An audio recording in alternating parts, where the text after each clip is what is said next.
This video is sponsored by my lovely patrons. From veteran YouTubers quitting the platform like Jenna Marbles did in 2020, to long-running channels closing down altogether like Wisecrack did this year, to video essayists like Broy Deschanel and Mina Lay trying to pivot away from YouTube as a base, to others just posting once in a while like Jenny Nicholson, Lindsay Ellis, and Natalie Wynn, it seems like YouTube isn't what it once was, at least to me. So in this video, I want to delve into how YouTube has evolved from its conception 20 years ago and how it's pushed so many creatives to want to leave or distance themselves from the internet's biggest video sharing platform. So without further ado, let's go.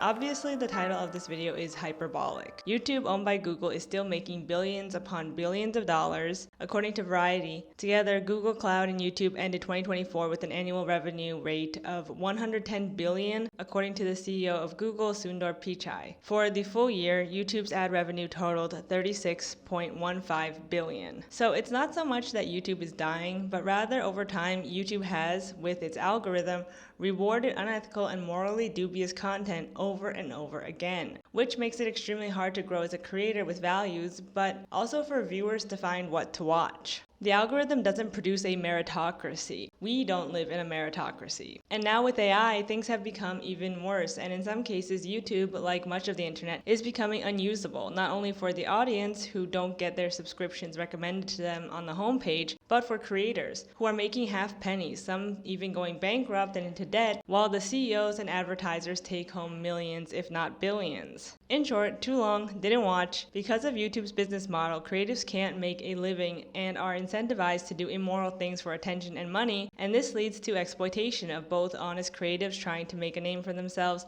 and do what they love, and in the case of morally bankrupt individuals, they exploit their fans and viewers by creating questionable and lackluster videos in order for clicks. Think of the Fine Brothers, Summerton, Illuminati, thus making the site a cesspool of nonsense you have to sift through. And in my opinion, this is killing the site. And in some ways, I want to blame the algorithm for promoting the least thought-provoking content possible, but at the same time, the audience isn't immune either, especially in a world where Silicon Valley corporations have hacked our brains to not only give them all of our information away for free, but to give us shorter attention spans and have put slot machines and tracking devices in our pockets. If the algorithm follows the audience, we as responsible viewers also play a part in this cycle, a cycle that looks a lot like a snake eating its own tail. So now I want to get into the nitty-gritty. I'm going to explain to you the evolution of the YouTube algorithm and why and how it rewards questionable and careless content, how it's almost always been doomed from the get-go, and how the more things change, the more they stay the same. So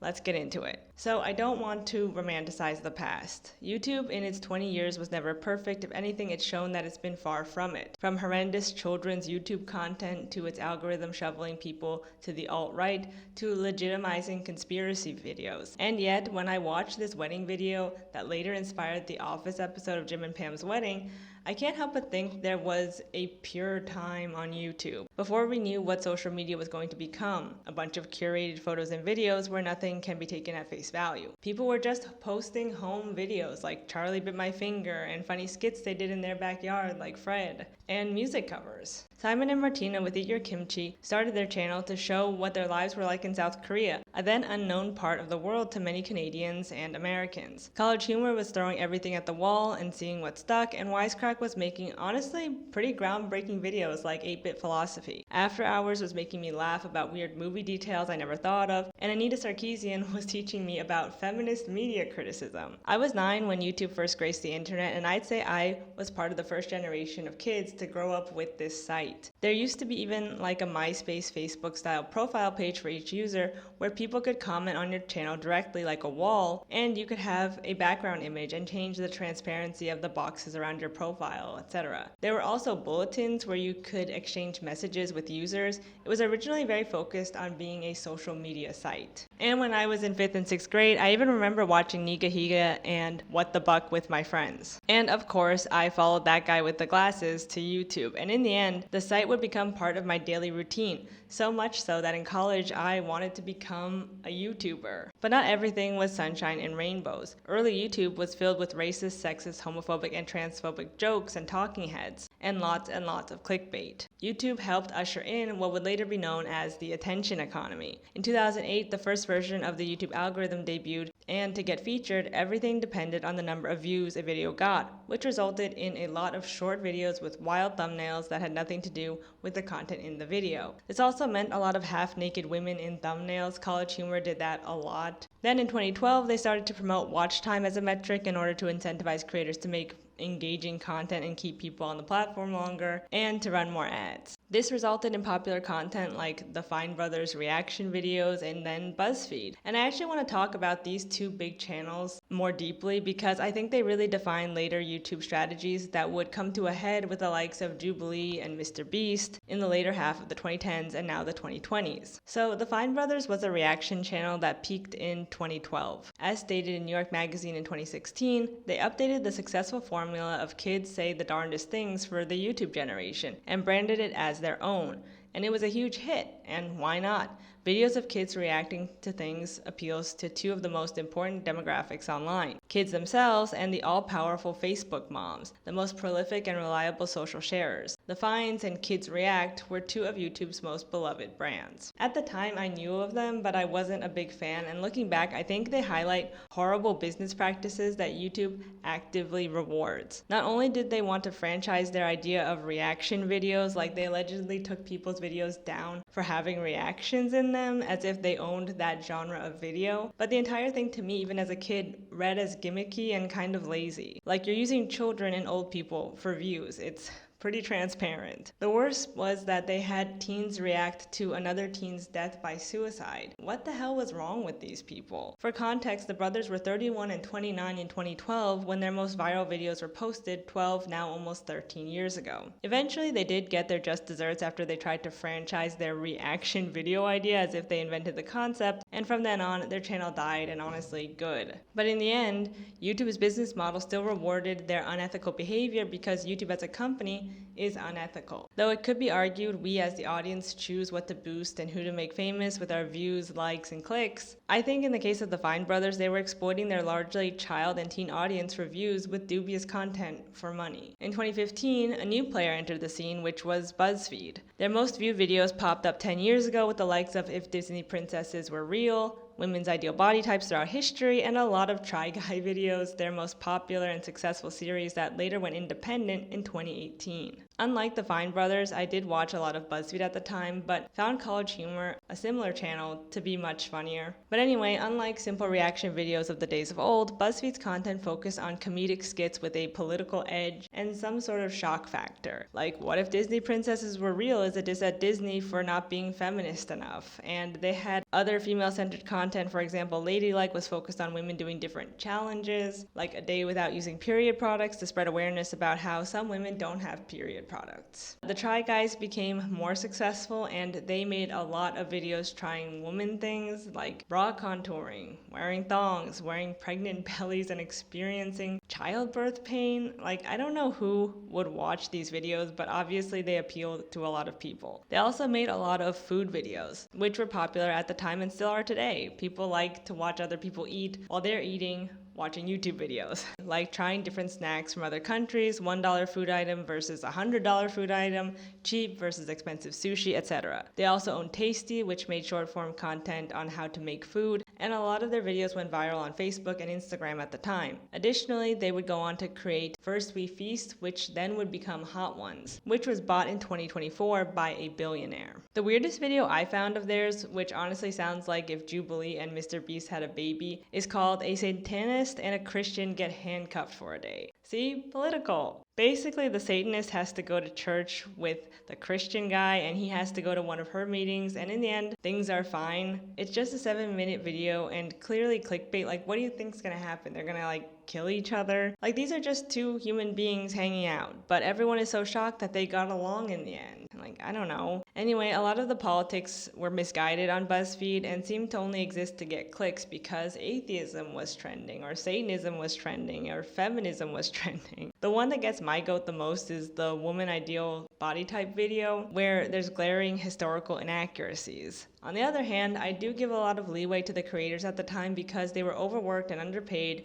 and were not being incentivized to create accurate videos, but just pump out as many clickbaity videos as possible. And thus, BuzzFeed quickly turned into a content factory. Though BuzzFeed as a company could be blamed for promoting pop feminism, a watered-down version of the ideology, I personally blame the CEO for that, and we'll get to him later. I don't think it's fair to put the blame on the workers at the time who were just as unhappy with the videos they were producing. By 2016 and 2017, many creatives left feeling burnt out and underappreciated. Not to mention any work the employees made at BuzzFeed would solely be owned by the corporation to do whatever they wanted with, and the creators didn't have any control over what happened to their work, nor were they able to profit from their labor. To BuzzFeed, in a lot of cases, quantity trumps quality, ex-employee Kenny Moffat said in a 2016 video. Moffat said, "I wanted to have more control over my videos. I wanted to focus on my own channel. And I have been so much happier. Working 8 to 9 hours a day daily at BuzzFeed didn't leave time to work on other projects," he noted. For Chris Reinacker, who said he made more than 4 hours of video during his stint at BuzzFeed, the primary problem was the mind-numbing requirement to be a jack of all trades, writing, shooting, acting in, and producing the short-form videos. "Mainly, I started thinking if I wasn't multitasking all the time, maybe I'd be able to make some better content," Reinacker said. Variety wrote in 2017 of the mass exodus from BuzzFeed that several of the confessional videos from the 20-something ex-BuzzFeeders have garnered millions of views, highlighting that all of the employees were young, impressionable people who might not have had known what they were getting into or had any other job experience to compare their time at BuzzFeed to. "The overarching reason why I left BuzzFeed is to have independence," Safia Neingard, a former video producer at the company, said in a YouTube video last month. Neingard also complained that she felt like producers lacked clear direction from BuzzFeed management and that she was excluded from the decision-making process about a show she had co-created, like Ladylike. In the end, BuzzFeed was more of a content mill filled with undergrads working for subpar pay than a group of creatives doing what they love. Luckily, a lot of ex-BuzzFeed employees have been able to expand their followings and careers, most notably Quinta Brunson, the creator of Abbott Elementary. Since then, BuzzFeed CEO Jonah Peretti, who's also the company's founder, has embraced AI because he hates paying people, but of course he frames it as harnessing our strengths as the platform landscape shifts. He even introduced Buzzy, which is a new feature in BuzzFeed quizzes, now dubbed Infinity Quizzes, because of the infinite outcomes you can have with AI. Doesn't that go against what a quiz is? Anyway, according to BuzzFeed, the new format, Infinity Quizzes, named for the infinite number of outcomes the format can generate, creates a unique and personalized result based on inputs from 1. BuzzFeed's talented content and quiz writers, 2. the audience members' contributions, and 3. AI technology. I have honestly no idea what this means, but I guess the 2 people who still complete BuzzFeed quizzes do. Buzzy, and I quote, combines the inputs from the BuzzFeed quiz writer and audience member, then uses the magic of AI to instantly create a unique personalized response. Buzzy is also co-writing articles as we speak, specifically travel advertisements. Futurism posted some of their work in their own article entitled "BuzzFeed is quietly publishing whole AI-generated articles, not just quizzes." The titles are as follows. "Now I know what you're thinking. Cape May? What's that? Some kind of mayonnaise brand?" in an article about Cape May, New Jersey. "Now I know what you're thinking. But Caribbean destinations are all just crowded resorts, right?" in an article about St. Martin in the Caribbean. "Now I know what you're thinking. Puerto Rico? Isn't that where all the cruise ships go?"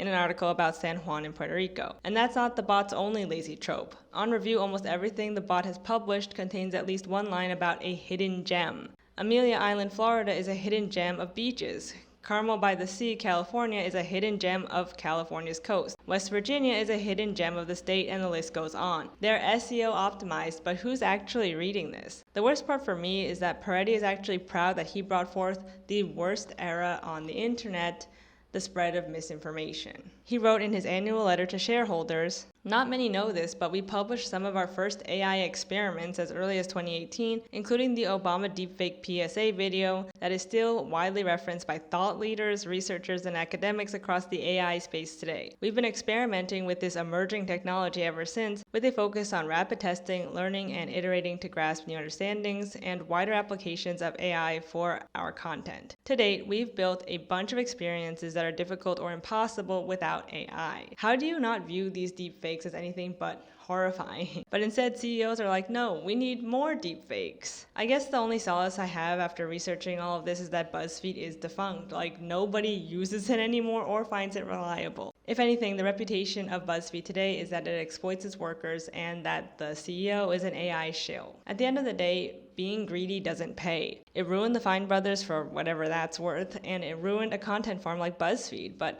looking back 20 years later from YouTube's conception to today, I'd say that's more of the exception than the rule. Enter Mr. Beast and Jubilee. Mr. Beast, also known as Jimmy Donaldson, who's 27 years old, went viral in 2017 after his counting to 100,000 video earned tens of thousands of views in just a few days. His videos have become increasingly grand and extravagant, CBC reports. The first time I heard about Mr. Beast was in 2019 when I was starting my own YouTube channel, and I saw him in a Veritasium video about how to go viral and how the algorithm works, but I never actually looked him up. Of course, now he's known as the king of YouTube, but honestly, as soon as I saw his thumbnails, I was like, this content is obviously not for me. A lot of it falls back on classic YouTube exploitation tactics, babies and poor children begging in thumbnails to get clicks, and I don't know, it just feels weird. Like, who watches this? I guess children, Facebook mom and dads, Facebook grandparents. I guess it also appeals to people who like game shows, which is arguably like a substantial number of people. It's like the Fine Brothers, but turned up to 1,000, or should I say 100,000. My motto is that if it looks too good to be true, it probably is. He might look all above board and he's just helping people, doing his best, getting his coin, beating the algorithm at its own game, blah blah blah, but for me there's just something not right there. I especially hate how he just does anything for money, like advertises Moneyline to his millions of young fans on his game show Beast Games, and then promotes gambling on the app like, you could win big at home too, just download Moneyline. And this year, the state of New York actually sued Moneyline, accusing the app-based financial tech company of exploiting workers by charging excessive fees to collect paychecks more quickly, with effective interest rates above 200% and sometimes even topping 750%. And haven't we learned from Extreme Home Makeover that these prize shows are not what they appear to be? And actually, Mr. Beast is currently being sued by some of his Beast game show participants. The plaintiffs are identified only as contestants 1 through 5 in the Los Angeles Superior Court lawsuit filed against Amazon Alternative LLC and Jimmy Donaldson, Mr. Beast's company, MRB 2024 LLC. The suit seeks payment of all wages owed, an injunction forbidding the labor actions alleged, and certification of the suit as a class action complaint. Defendant production companies and Amazon shamelessly exploited the labor of people who served as contestants on the forthcoming $100 million Mr. Beast Amazon production Beast Games, which Amazon promoted as the world's largest live game show with the biggest single prize in the history of television, the suit states. It's pretty messy, to say the least. In May of 2025, Mexican authorities accused Mr. Beast of exploiting Mayan temples for profit. The video, I Explore 2,000-year-old ancient temples, shows the influencer and his team exploring ancient Mayan cities with a permit. But in one part of the video, produced by Full Circle Media, which has received more than 60 million views in a week, Mr. Beast advertises a chocolate product as a Mayan dessert and urges viewers to buy it. Authorities said that while they had granted permission to film at the sites, they had not permitted for-profit use. A Mr. Beast representative denied some of the accusations. The spokesperson for Mr. Beast told BBC, no advertising material was shot on any archaeological sites overseen by INAH. In the video, the scene promoting the chocolate snack appears to be filmed at the influencer's camping site. The spokesperson also said that the video was meant to highlight these treasured Mayan cities in Mexico, and that it was unfortunate that this has turned into a political issue. Hopefully it can lead to a productive dialogue and encourages people to visit these unique historical treasures. At least the ad wasn't shot on the site, but if he had a permit to film at the temples and the ruins, then he had permission to do so. But I do agree that him selling stuff in his videos when he knows that his viewers have very little money is very annoying. Like, he's able to recognize that people are struggling and that money can help change lives, but then he wants you to spend what little you do have on his sponsored products like Moneyline and his merch, and use your valuable time by being contestants in his games. Of course, as viewers, we need to be smart about our consumption habits and use common sense, but I also think Jimmy uses exploitative tactics to boost his own bottom line and make his audience, especially those who are younger, throw any common sense they might have out the window because of the way he markets himself and his videos. Then we finally arrive at the final boss, Jubilee, with their CEO Jason Lee. As stated on their website, Jubilee Media is a digital media company that pushes boundaries, tackles taboos, and breaks the rules. We believe discomfort and conflict are pivotal forces in creating human connection. In short, we're not afraid to go there. Jubilee was founded as a nonprofit company in 2010, but it later transitioned to a for-profit company in 2017 after raising over $650,000. Coincidentally, the same year, Mr. Beast went viral. As Ethan Shanefield wrote in Variety, with a roster of programs unpacking politics, relationships, and stereotypes, Jubilee aims to become the Disney of empathy.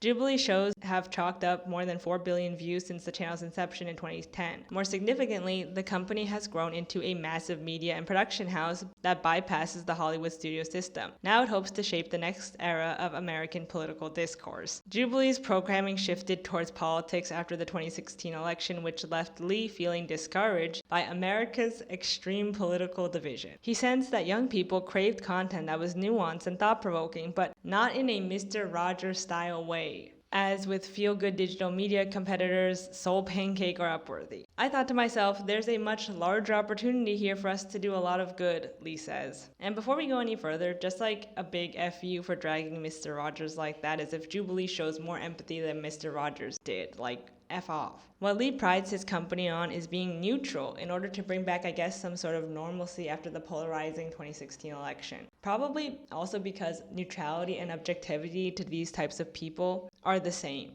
Being neutral in these people's minds is superior to being politically biased. But in reality, it's just taking the path of least resistance. Lee insists that the company preserve its neutrality and maintain a diverse team of producers and editors. And while he doesn't hide that he was once an intern on Barack Obama's 2008 presidential campaign, nor does he disclose his current political views. And knowing Lee's political background and his philosophical beliefs about neutrality and objectivity, it's not surprising that he wanted to lean into the debate format of videos. According to a Vox interview with Ryan Broderick, a freelance journalist who writes the newsletter Garbage Day, debate videos started going viral after the Obama era. He told Vox, "This was a time when liberals and moderates were encouraging each other to reach across the aisle and talk about politics with their Trump-supporting relatives during the holidays." He describes these filmed social experiments as an impulse from extremely naive digital media companies. The whole style of content got really popular because there was this impulse coming out of the Obama years that we could bypass all the unpleasantness of the last 10 years if we could just talk to each other, said Broderick to Vox. And yeah, Lee definitely fits that profile, and that's what Jubilee has banked on people being into. Fans watch because they want to see political debates in which people speak off the cuff at each other for an X amount of time and nothing really gets accomplished. Similar to the Satan and Christian BuzzFeed video I talked about earlier, but at least there they had to actually go to each other's place of worship. Jubilee's debates remind me of the episode of Diversity Day in The Office, in which Michael thinks being real about race is just saying all the mean stuff out loud, and that's the equivalent of being real and telling the truth and having a conversation. And how can we even pretend to be neutral or hear both sides when one side is actively hostile to the other, when one group thinks the other should be dead? Why should the victims of bigots hear them out? I guess in some way it's like to change minds, but many walk away feeling more vindicated than before. As Kendall Cunningham writes for Vox, one debate between a group of anti- and pro-feminists arguing over a slew of women's and trans issues ends with some of the participants talking to the camera about their experiences. Ultimately, they leave more affirmed in their established beliefs than moved by other arguments. They go on to write, Jubilee's Surrounded series feels like a Mr. Beast-inspired game show in its pure stuntiness. Even the way the channel highlights the number of people debating against one another resembles his excessive model. The prompts displayed in the top corner of the videos, like trans women are women or Kamala Harris is a DEI candidate, aren't rigorous or challenging. They feel primed to become rage bait clips meant to get viewers excited or angry to the tune of a million clicks. But honestly, I don't think Jason Wiley cares very much. He's cashing in his checks, so what if the premise of his entire channel is a lie? Like Cunningham wrote, the videos Jubilee produces are just rage bait. The one I always think of is guessing people's IQs. There's Maria, this one contestant, and she's very outspoken about being really smart, so people think she's really smart, and they rank her at the top. But it turns out from an IQ test they took off screen, she ranks the lowest. And everyone in the comments is celebrating that Maria got put in her place, as if the entire point of the video wasn't to make it challenging for someone to know how smart you are. Like, she was just playing the game. I know she may come off as kind of brazen and people don't like that and they find her annoying, and she does go out of her way to kind of like play a character in the video, but at the end she's just like a regular person. She talks about emotional intelligence and that IQ doesn't matter, and the other contestants back her up and even say on their own volition that IQ is biased and not the only measure of intelligence. But all people care about is if Maria gets humbled at the end for pretending to be smart, even though that was the point of the challenge. If anything, she kind of won. Jubilee has a bunch of other videos like Surrounded that came out last year, which, like Cunningham mentions, uses a Mr. Beast format of like one person versus 20 people. Jubilee also has a dating app called Nectar and a dating show on the Nectar channel, which implements the same Mr. Beast type titles of 50 swipes IRL or 50 single speed dates. In these videos, they display the contestants' love print, which is Nectar's version of MBTI, but for your love language and love personality, I guess. It's just all bullshit. I honestly don't know how anyone could watch this or who watches this, but again, I think they appeal to a much younger demographic than someone like me who's turning 30. Another demographic who I think really loves Mr. Beast and Jubilee are people who miss reality TV game shows. Though there are reality shows on streaming like Netflix and their dating shows and even a reboot of Survivor, a lot of people prefer YouTube, not only because Netflix has ads now and YouTube doesn't have an ad-free tier yet, but Jubilee and Mr. Beast focused more on the game show aspect. And I think that's sorely missed and unique to YouTube. YouTube provides a platform for long-form content, which I think people desperately want in order to escape short-form videos, even though YouTube is aggressively pushing their short-form content. Not to mention the sheer amount of videos Jubilee and Mr. Beast have, whereas with Netflix, you have to wait a year for a new season of a show. Sometimes you have to wait 2 years. A lot of popular mainstream YouTube content that appeals to the wider public can be reduced down to things that would have been on cable. I think of Simon and Martina's channel, Eat Your Kimchi, which could have been on the Travel Channel or TLC back in the day. A lot of couple and family channels could have been on TLC. Hot Ones would have been on the Food Network or E! The Fine Brothers videos would have been on America's Funniest Home Videos, or rather they're the internet version of that. And today, short-form content on TikTok and Instagram is like an endless loop of America's Funniest Home Videos and TLC mixed together. And Jubilee's debates and dating shows could have been on cable, but now they're on the internet. And in a way, I think that's fine, but in other ways, for internet studios and digital media companies, they exist in such a gray area when it comes to workers' rights, see Mr. Beast and BuzzFeed. There's a lot less regulation and protections. Like the Fine Brothers posted a reaction video to a girl's death by suicide and got away with it because it's the internet. So in many ways, though the YouTube algorithm has changed, the formula for the most popular channels has stayed the same. Exploit young viewers who don't know better, make rage bait and clickbait titles, say you're making something deep by not really saying anything at all to appeal to the widest demographic possible. From the Fine Brothers to BuzzFeed to Mr. Beast to Jubilee, it's all one and the same. But what about the more niche channels like video essays? Well, they haven't escaped dubious practices either. The YouTube algorithm demands that you produce almost constantly, which comes into conflict for video essay writers who may not have anything groundbreaking to say that week or month, but need to put out a video to make ends meet. It may leave some creators grasping at straws because they need to push something out,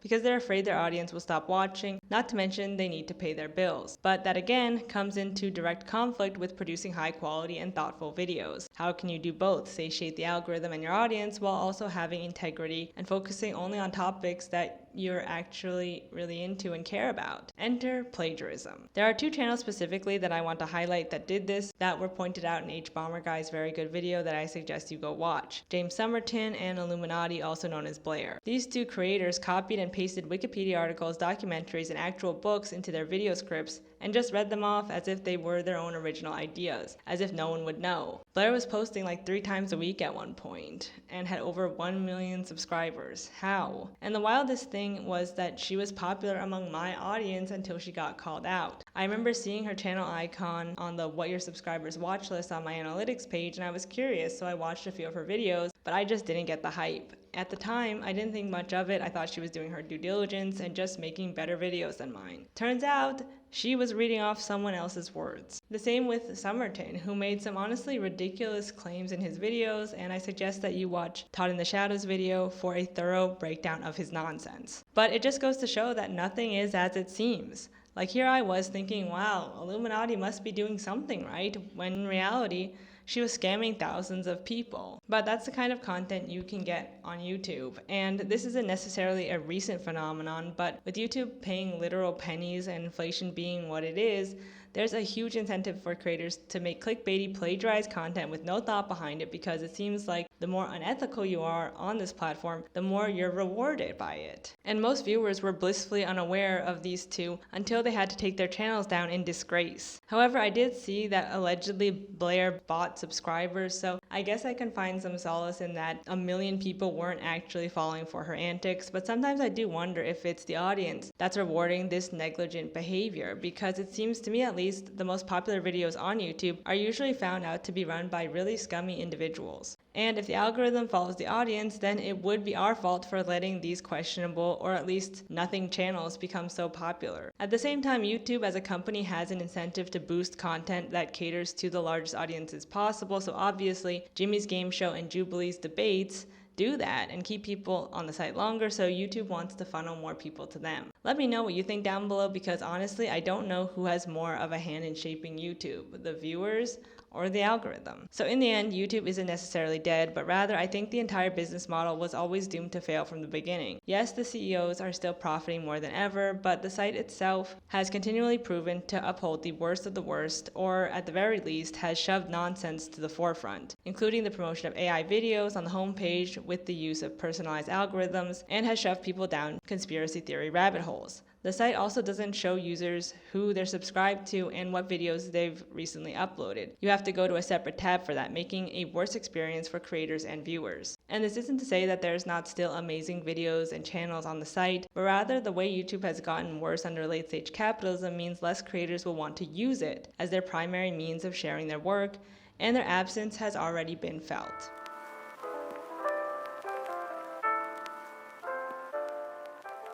As stated in Part 1, in 2024, YouTube's global advertising revenue reached approximately $36.1 billion, marking a 14.6% increase from the previous year. And yet, brilliant creators that keep us on the platform for hours, like Ian Danskin, went bankrupt by being a YouTuber. He closed down his fundraiser to help him get out of debt after surpassing his goal, and honestly, I'm really happy for him, but no YouTube creator should go bankrupt while the company makes billions. So in this section, I want to delve into the reasons why YouTube is becoming almost unusable for their creators. It's not just like how we talked about in Part 1 that YouTube promotes the most shocking content and that hurts the morale of thousands of other creators who want to make more in-depth and meaningful videos, but also because the platform demands constant production in order to stay financially afloat, and that's impossible to sustain. One is bound to get burnt out, and I'm not the first one to point this out, of course. Jesse Gender made a video about how YouTube is destroying its creators, and recently Council of Geeks, Vera Wild, made a video about how your favorite YouTubers aren't doing okay, emotionally or financially. And you could say that again. For context, a 27-minute video that I released in 2022 made me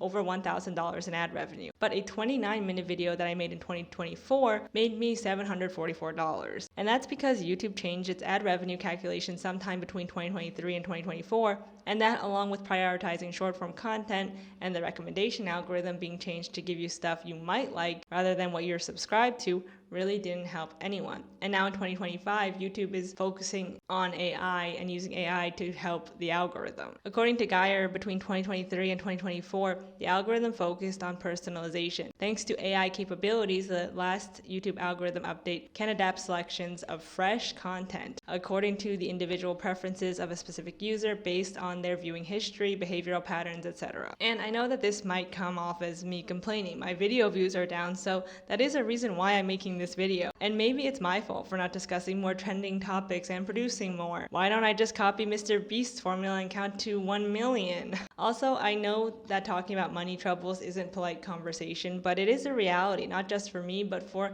a lot of long-time creators on this platform. Even big channels have needed to pivot to members-only videos, Patreon, and paid content, and have left or expressed a desire to leave YouTube behind because it's not sustainable financially. not to mention other reasons that we'll get into later. YouTube doesn't pay creators fairly. They almost never have, at least from what I've seen from my 6 years here as a creator. And thus posting to YouTube without another source of income has become almost impossible. Meaning incredible video essayists like Broe Deschanel has decided to take a step back from YouTube and work on Patreon videos. Mina Lay stated in her newsletter that she wanted to take a break from YouTube and do writing via Substack. Creators like Lindsay Ellis have moved to Nebula. Jenny Nicholson only posts on YouTube when she's ready and does most of her work on Patreon, and so does Natalie Wynn. And honestly, good for them. Of course, creators like Sarah Z has gone on to have a career offline into something more stable and is even doing her first live show. Go check it out. Cody Johnson from Some More News has early access videos that are members only and ad-free to help make ends meet, and College Humor became Dropout, a streaming service to stay afloat.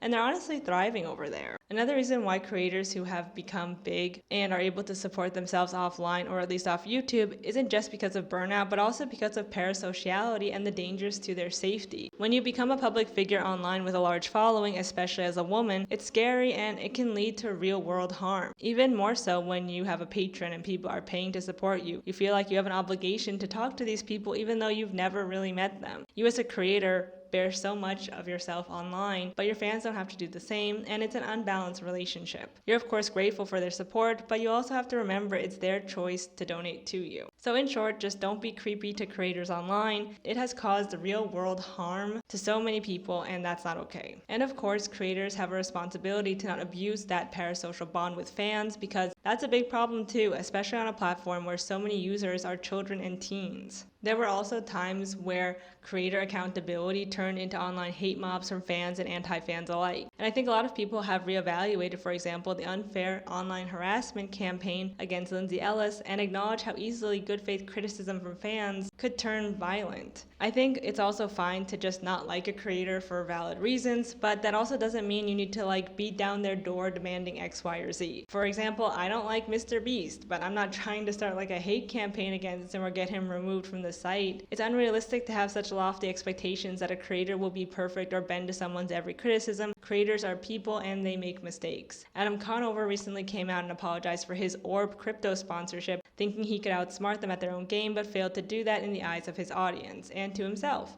Shit happens. That doesn't mean that wrong and harm wasn't done, but that there also needs to be some grace from viewers. I also saw a lot of people calling for Conover's head online when they don't have that same energy for bigger, much more wealthier celebrities and politicians, because we hold creators that we feel like we know to higher standards due to their accessibility. Though of course, like Conover said in his video apologizing, he has a set of values that he vocalizes to the world, so it does make sense why he was getting a lot of hate. I just sometimes think creator accountability is more concentrated on people with smaller platforms because they're more vulnerable. Overall though, I do think online, at least from what I've seen, people have become nicer and more understanding that creators make mistakes and give them grace when they need to, as well as understand that creators that they love need to take mental health breaks and set boundaries. I think for the most part, we as a people have moved on from that parasocial way of thinking that was happening a lot around 5 to 10 years ago. But when it comes to leaving YouTube or posting videos less often, a lot of it is just that this career wasn't meant to be forever. And many wanted to leave to find more fulfilling creative outlets. Not because of YouTube drama, just because, it was time. But I can't help but think maybe these creators would have posted more on the platform or would have stayed on longer if YouTube gave them more of a financial incentive to do so, or even supported them emotionally, which they have failed to do many times over. But aside from these instances, in this albeit very niche genre of video essayists, YouTube is still thriving, right? Despite the fact that this is all out there for everyone to see, despite the knowledge that being discovered on YouTube is just dumb luck, that being a public online figure burns you out and even bankrupts you, despite knowing Google is making billions off of our work, people still want to be here and even dream of becoming the next Mr. Beast. And I don't think that just because people are fame or money hungry, but rather there are tons of people out there who feel the need to create and share their lives and stories. And sadly, YouTube, at least for now, has a monopoly on that. And because they have a monopoly, YouTube doesn't need to have any incentive to keep creators on the platform, We're all replaceable to them. And thus, many have diminished their presence on the platform and some have just left altogether. And I think that discontent will spread, and that, I think, will be the end of YouTube. Because insightful perspectives and videos matter, but without the proper backing and support, they'll become less and less frequent on the site, and YouTube will suffer without them. For so many media companies like Fine Brothers and BuzzFeed, and even channels like Illuminati and James Somerton, greed was their downfall, and I think it will be for YouTube's too. Maybe not tomorrow, but one day.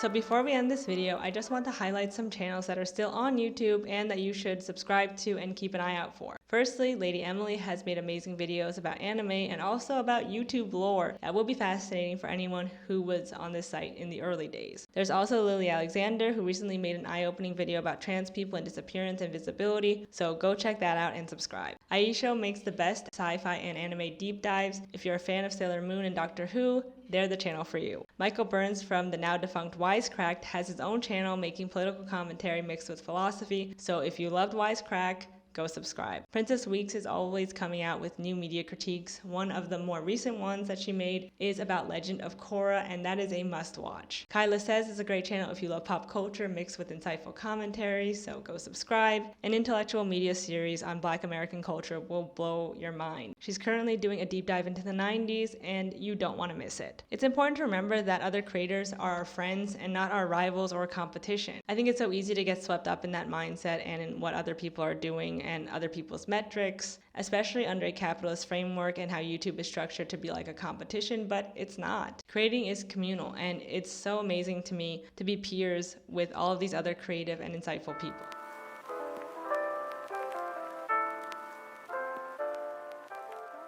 So in this video, I delved into why YouTube as a platform has always promoted strange and shocking content for clicks, and how many channels and digital media companies have exploited that business model, even video essayists who claim to be knowledgeable and care about their productions. I also asked, why do the most dubious creators and channels become so popular? Is it just how the site works? Is it our fault as audience members for our insatiable curiosity of what happens when one Christian battles 20 atheists? Does YouTube just expose the worst in humanity?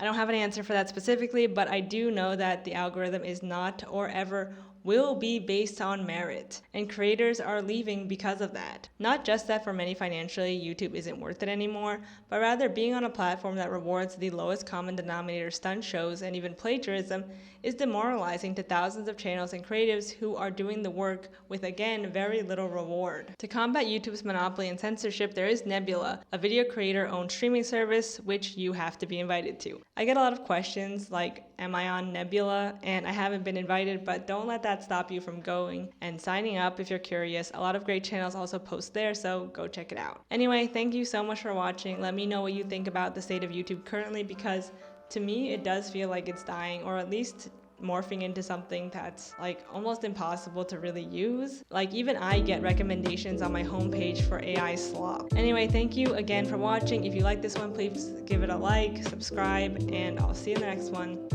Bye.